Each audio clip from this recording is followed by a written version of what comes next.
This is Tom Fox. I think everyone knows of my love for classic monster movies. I've blogged about them, I have podcasted about them, I've talked about them, and I've decided for the month of October, I'm going to mine great monsters, great mad scientists, and some of these creations for leadership lessons for compliance practitioners. So over the month of October on Popcorn and Compliance, I'm going to feature Frankenstein, the Wolfman, the Mummy, Count Dracula, perhaps the Invisible Man, perhaps some mad scientists. It's going to be a fun exploration of a topic that I thoroughly enjoy and is certainly near and dear to my heart. I hope you will join me as today we take up Lon Chaney as the Wolfman. But first, a quick word from our sponsor, and we'll be right back.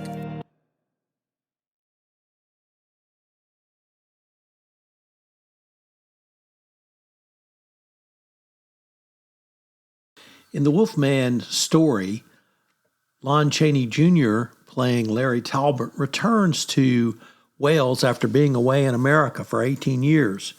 He's there to see his father and stand as heir to the family estate.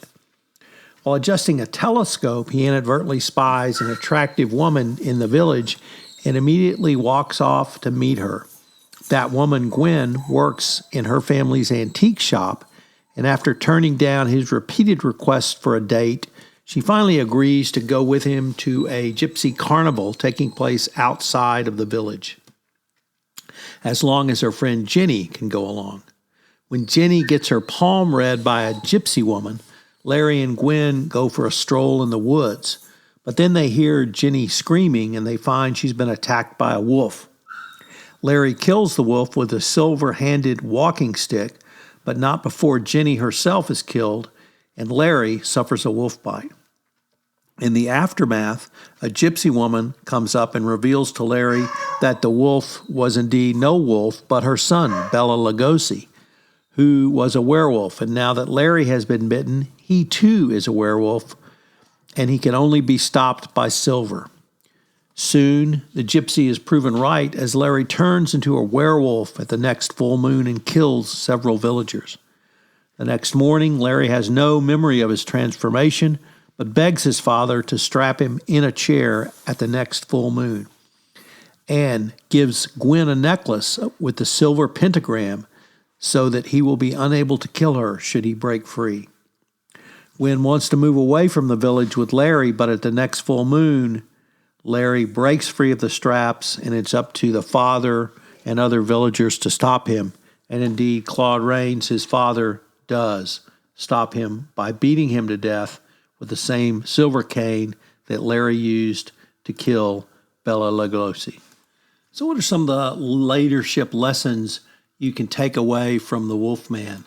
Well, I think you have to start with Larry Talbot himself, who is clearly a very troubled individual, particularly after he is bitten by the wolf, but he brings a soberness and a clear vulnerability to the role, which makes him, I think, a sympathetic character. Despite some questionable behaviors that would certainly not fare well in today's world, he's someone that you can really root for. And this vulnerability makes you fear for his doom and his solution to his curse. But we are talking about a monster who is capable of killing and overthrowing the character's humanity. Thus, it embodies one of the themes of the film, the complexity of good and evil and what it means for both. In the end, Larry Talbot himself is not simply a black and white villain or hero that's pegged to such categories. He's a tragic figure.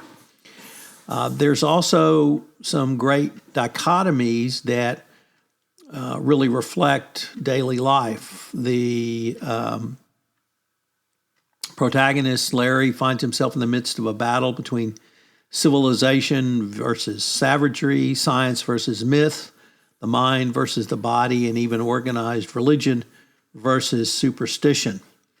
the perspective is made more poignant because the belief is less dogmatic and perhaps more real. Maleva, the mother of the original werewolf, played by Maria Ouspenskaya, is the mother, as I said, of the original werewolf, is a certainly empathetic and wise character that provides guidance, comprehension, and comfort. Even after Larry kills her son, she doesn't seek vengeance, but tries to aid him down his path. So there's lots of layers going on here. You may think this is simplistic, but what can you as a compliance practitioner take away from this movie more than simply the great viewing pleasure for rewatching it? I think something that we really don't focus on enough in compliance is it's often said that 80% of the employees will follow the rules, 10% will be ethically flexible, situationally ethically flexible, and 10% are sociopaths that will not follow the rules at all. And so how do you craft your communications really for that final 10 or 20% that could get you into trouble? If they're sociopaths, it's going to be difficult, but you have to work very hard in the screening process to keep them from coming to your company. And that's where background due diligence is going to be critical, particularly at the senior management level. That's where someone like Candace Towle at Infratal is absolutely critical part of your compliance program, because someone who can take a deep dive into the background of a senior executive can help you understand whether they're going to play by the rules or not simply walk up to the line, but kick all of the dust out of the way while crossing it. In your communications, you need to remind people why you're doing business ethically and in compliance. And a large part of that reason is because it is a more efficient way to do business. And George Seraphim, the Harvard University professor who recently wrote Profits Plus Purpose, really drove that home in a prior Journal of Accounting article. So I would urge you to check that out. But the other reason is Kyle Welch and his research into anonymized hotline reporting from Navex, and his research determined that companies with a robust speak-up culture had a material reduction in overall litigation and regulatory costs. So there's cost savings, it's more efficient, and certainly in the current quest for talent acquisition and talent retention, having these will help you go a long way forward. And really the dichotomies that I talked about a little bit earlier are certainly interesting. And from the compliance perspective, things may not always be black and white. Things may be gray. And you may need to communicate to people that if they're getting towards the gray, they might want to consider how they got there and step back. And then you, in terms of your continuous monitoring leading to continuous improvement, the purpose of red flags is to raise issues. And if red flags are raised through data analytics or another mechanism, this should lead you to perform additional investigation. Given the strictures of the Monaco Memo and the desire for the Department of Justice for quicker self-disclosure and self-reporting, but also quicker, efficient, and more robust internal investigations, I think you would see that having these types of structures in place is going to be table stakes going forward, because the Department of Justice is putting more pressure on corporations if they do detect something to detect and then communicate to the Department of Justice, remediate, and, of course, prevent going forward. So The Wolfman is one of my favorite of the Universal classic monster movies. The atmosphere of the movie is, I find, really interesting. Of course, the fog in the woods.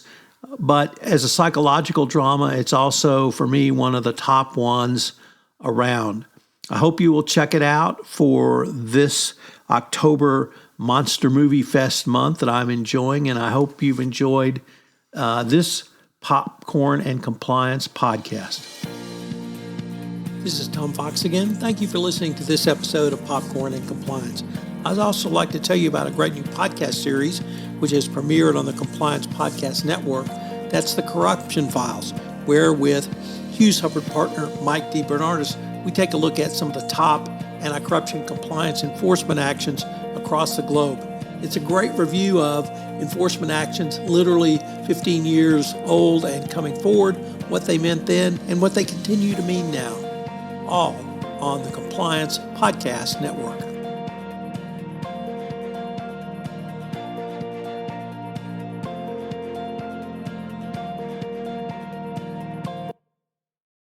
This podcast is a part of the C-Suite Radio Network.